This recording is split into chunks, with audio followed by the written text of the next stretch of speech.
morning, champions. Well, this is simply exciting. So, ang bilis ng panahon, no? Parang maghalos mag-isang taon na tayo in this pandemic times. Well, 2020 will be remembered by many as the year that completely changed the world and our way of life. We were made to deal with unforeseen challenges, endured struggles, and even cope with some losses. While we cannot deny that Green Circle Realty also felt the impact of the COVID-19 crisis last year, we take pride not only for surviving a challenging 2020. We also celebrate, as we all see today, our many victories and achievements which may have seemed unattainable during pandemic time. With our continuously growing family of happy and successful salespreneurs, Green Circle Realty emerged still as the undisputed #1 sales network of our developer partner proof friends. So cheers to all our sales partners, especially to what we call our pandemic heroes, for making it possible to exceed our target under the COVID-19 situation, both for Lancaster New City and Mikara Estates. I would like to highlight that for the months of June, July, September 2020, our sales were even higher or much better compared to our 2019 sales production in that same period. So take note of that. June, July, and September of 2019 and 2020. Mas mataas pa yung 2020 natin. Just like what we always say in Green Circle Realty, wala naman sa sitwasyon kundi nasa disposisyon ang pag-asenso ng bawat isa sa atin. Success in sales is not all about the situation or the circumstance, but more on having a positive disposition. Our determination to thrive during difficult times also led us not only towards capturing more opportunities, but also to being recognized in the international stage. In November 2020, in behalf of Green Circle Realty, in behalf of all the people, all the salespreneurs of Green Circle Realty, I formally accepted the ASEAN Real Estate Firm of the Award from the Philippines given by the Malaysian Institute of Estate Agents, or the MIEA. And this is through the strong recommendation of the Philippine Association of Real Estate Boards, or PAREP, the biggest and the oldest real estate organization in the Philippines today. Through the years, we have always proudly said that the business discipline called salespreneurship is the key success factor in Green Circle's phenomenal growth, producing some of today's top-earning real estate salespreneurs and negociantes also became the brand of Green Circle Realty. And so in October 2020, the Intellectual Property Office, or IPO of the Philippines, gave us the approval for the trademark registration of salespreneur and negociante, granting us the exclusive right to use this in our business operations and in our sales and marketing materials online and offline. With this development, we have officially become the home of real estate salespreneurs and negociantes. So congratulations to all our Green Circle salespreneurs and negociante. Tayo ang tunay na salespreneurs at negociante, hindi lang sa industriya natin, kundi dito sa ating bansa. Salespreneurs and negociante. Pusong ahente, utak, negosyante. I'm so happy to see that even this pandemic can stop the concept of salespreneurship from taking off and gaining recognition through the virtual talks and forums where we were able to share the role of salespreneurship in Green Circle success for the past 14 years. And today, salespreneurship is not only limited to real estate salespeople, but is also being introduced as a powerful business tool for other industries and professions. Again, thanks to our experience in Green Circle Realty. Most importantly, the crisis did not deter us from carrying out our mission to help thousands of families own a home, especially during this pandemic. This further solidified Green Circle Realty's social impact and relevance, while numerous businesses or companies were downsizing and closing shop. In return, we're given the opportunity to continue fulfilling our corporate social responsibility by reaching out to our kababayans affected by calamities like the Taal volcano eruptions and typhoons Raleigh and Ulysses. And despite the slowdown in business, we're still blessed enough to extend our help to communities and institutions in battling the present pandemic. On the home front, Green Circle has given its full support to employees at the height of the COVID-19 crisis, ensuring their safety and well-being. We also continue to provide our salespeople adequate support through continuous communication, dialogues, much-needed pep talks, awards, incentives, and other forms of recognition were also consistently given as if there's no pandemic. As we close year 2020, we can say that we have accomplished what we set out to do and even did better. For we did not just see the rise of more successful real estate salespreneurs, we also soared above the struggles surrounding us and mark our place in the industry as a game changer in the new normal. This is what we are happy about. These are what we are proud about as members of the Green Circle Realty family. And as we open the new year, as we welcome 2021, so we would like to focus our efforts on continuing what we started, especially as we expect the country's economic bouncing back along with the property sector. According to World Bank economist Ron Kian, their forecasts are based on the expectations that private consumptions will soon pick up.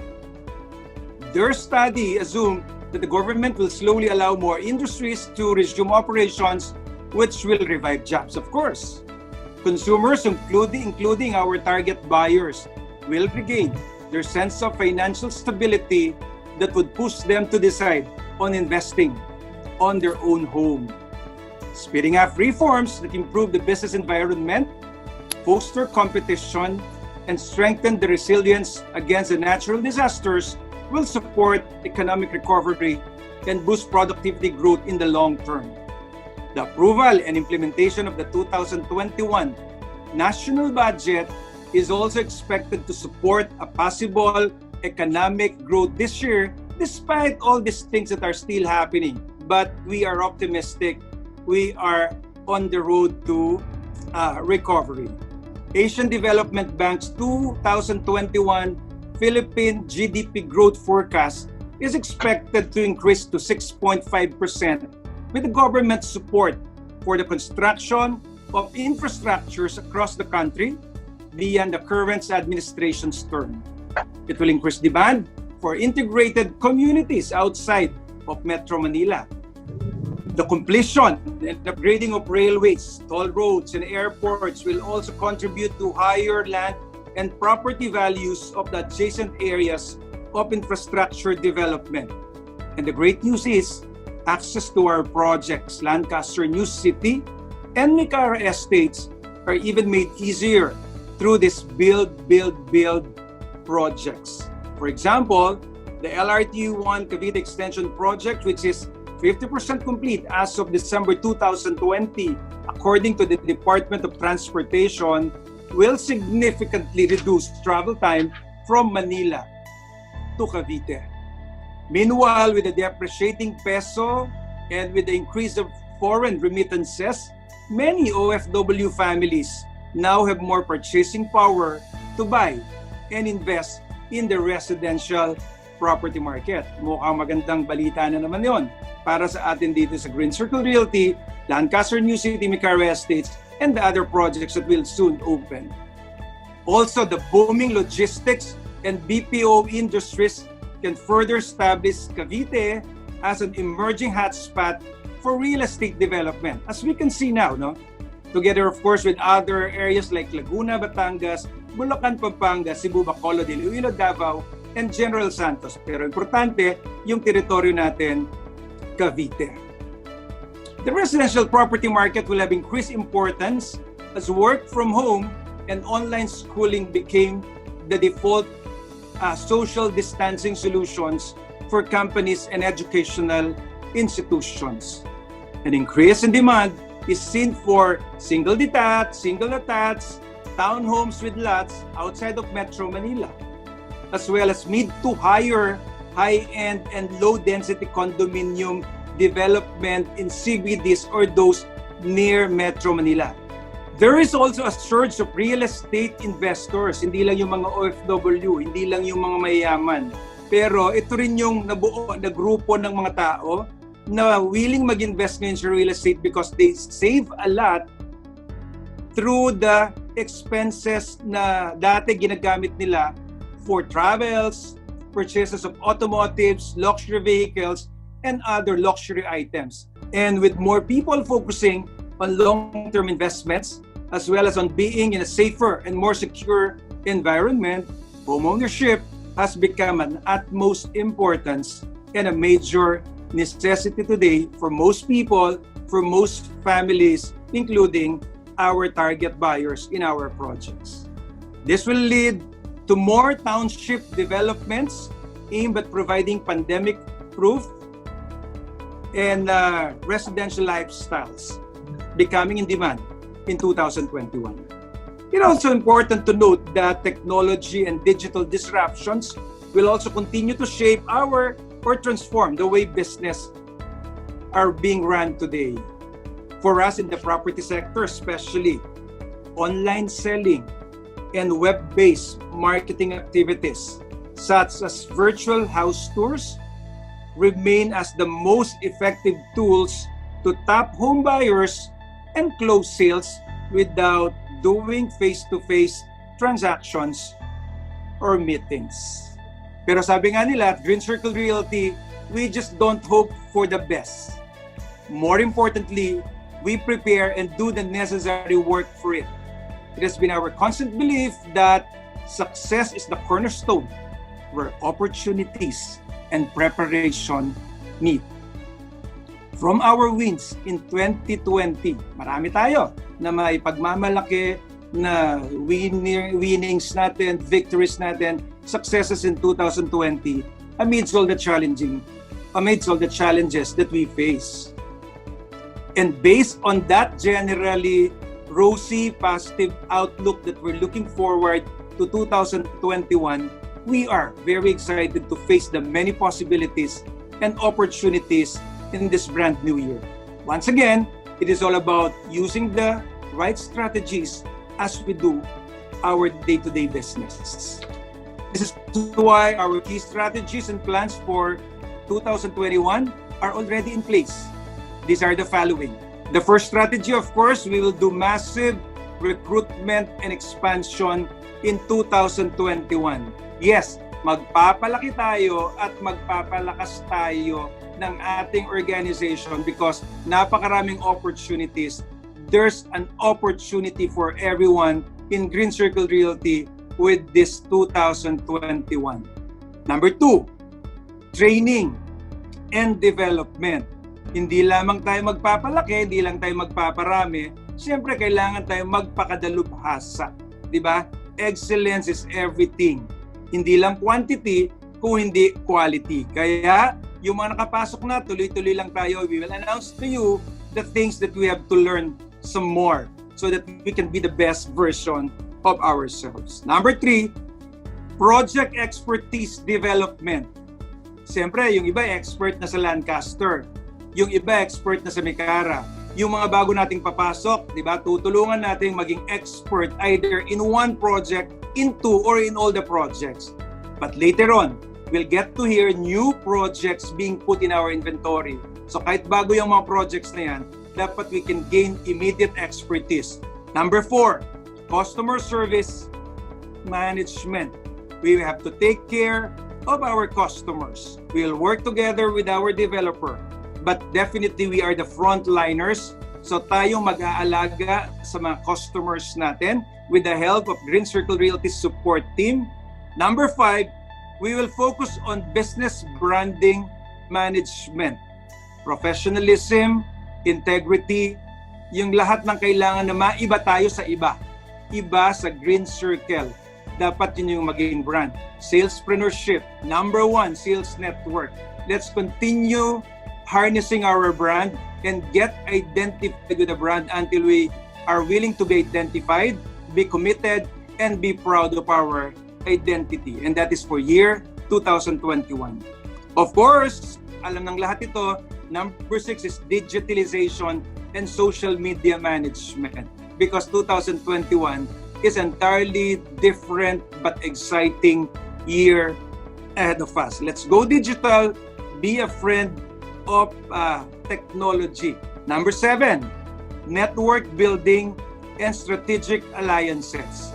Diba? Ang team nga natin, let's work together. Not only with Green Circle sales people, let's work together to as many people as possible, to as many groups, organizations as possible that can be of help to us. Kasama rin yan sa recruitment and expansion. There are people, there are networks, there are groups that can be of help to us. They need our services. Let's work with them. Let's align with them. Let's ally with them. Let's put up a very huge network in 2021. Number 8, while we are expanding, while we are professionalizing, of course, we'll bear in mind that in 2021, we will make sure we will be RESA compliant. So RESA compliance is part of our strategy so that we can really go out, get attention, establish our brand without any sin of violation or guilt to whatever laws that are existing. And congratulations to all our members who've been compliant already at this early. So sundan po natin ang yapak na makasama natin na ngayon pa lang ay RESA compliant na so that yung professionalism natin buong buo, yung brand natin, positive na positive. Of course, number 9, related to the others kanina, we would also, of course, go for people leadership and relationship building. We also need to build relationships and, of course, exercise excellent leadership so that we can always influence the people we work with, either sales partners man natin yan or mga home buyers natin yan. When we are perceived to be good leaders, everyone follows. And when everyone follows, it will be an explosion of success for everyone. And finally, equally important with the other 9 is simply called self-management. This is the time that we need to manage our health. Health is wealth. Wellness is very important. With a healthy body, with a healthy mind, we can always do all the other strategies that we mentioned. Let's all take care of ourselves. Let's take care of the health of our families and our sales partners so that we can continuously do our work in harmony and with great success. We are better off managing ourselves than our time. If we can manage ourselves carefully, definitely we can manage our time. So ladies and gentlemen, sa buong taong 2021, dito tayo iikot. Tingnan nyo kung yung ginagawa ba natin ay naka-align dito sa 10 na to. And if it is, you are on the right track for 2021. All these strategies, of course, are under the umbrella of our Salespreneurship advocacy. Kaya nga ang title natin ngayon dito sa talk ko, nilagay natin, is truly bringing our real estate salespreneurship practice in Green Circle Realty to the next level. Nakatulong na siya last year sa mga nagdaang taon, more than ever ngayong 2021. Paigtingin pa natin yung advocacy natin about salespreneurship. Lahat tayo ay may pusong ahente, pero lahat tayo may utak negosyante. Nasusi yan sa lahat ng tagumpay na pwede nating makamit dito sa Green Circle Realty. And to strengthen our training and development programs na nakita nyo, second strategy siya kanina, we will strengthen our very own Green Circle's Academy of Innovative Salespreneurship and Leadership Excellence o yung tinatawag natin na AIL. So, our sales partners will all pass through a series of training seminars. Yung iba medyo bago. Alam na natin yung best. Basic Entrepreneurial Sales Training, ayun yung papasukan ng lahat ng gusto mag-join sa atin to get accredited. Nandyan yung overview of real estate selling in Green Circle Realty. After this, bubuksan natin yung sales, SALES, which is Sales Associates Leap to Excellent Selling. Part 1 at saka Part 2 yan. Part 1, yun yung PKS natin ngayon. Part 2, yun yung documentation seminar. And of course, mula ngayon, lahat ng mga salespeople natin will undergo the SOS training, which is basically Success on Salespreneurship training. So kung overview sa best, binigyan natin sila ng detalye how to do selling and customer management sa sales. Sa SOS, they would become part and more expert in the area of salespreneurship. And for all sales managers, they would be attending what we call the Leadership Excellence Acceleration Program or the LEAP. So lahat ng sales managers, dyan papasok naman yung additional training on leadership and people management. Of course, under ILE, tuloy-tuloy pa rin yung special trainings that we will do either in-house or outsource. Ito yung mga siyempre related sa social media marketing because kasama sa strategy. This profiling, mamaya magkakaroon na tayong bird's eye view. Meron din tayong Strengths Finder training para we'll get to know more about ourselves and the people we work with. We will continue our personal branding sessions and of course, the art of storytelling in sales or story selling and much more as we go on and as we see the need of our salespeople. Dahil gusto nga natin, magpapakadalubhasa tayo ngayong 2021. Ladies and gentlemen, this will help each and every one of us to align with our goals and skills with the direction that Green Circle Realty will take this year. We have consistently put a premium on training and development, which help Green Circle produce successful sales leaders in the field of real estate selling. Sana mas dumami ngayong taong 2021. So this is why support and empowerment will always be provided, especially to those who also want to achieve professional growth during these challenging times. So again, congratulations, ladies and gentlemen. Being part of Green Circle Realty, I'm so proud and happy to be with you all. And let's consider the sales conference as a fitting celebration for our success, for our victories, and for just staying together up to this time, even at the height of this COVID situation.